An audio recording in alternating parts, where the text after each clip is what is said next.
90s were a time of great change in video games. When the 64 came out, everyone thought graphics would make or break a game. Wipeout 64 was made with that in mind, and it suffered because of that immensely. In the distant future, the Anti-Gravity Racing League is in full swing.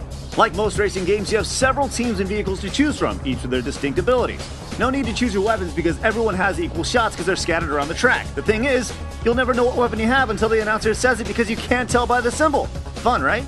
Also remember, you're supposed to be in a racing league, but you never guess that from the main menu.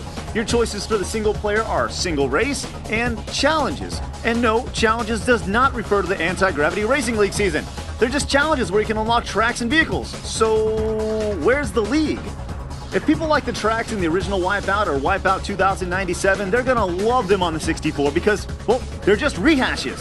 All they did was remove or change some parts around on the tracks and just slap them in the game. They're pretty much the same thing. Thankfully though, they let the recharge pits because you're gonna crash into opponents and the walls. A lot.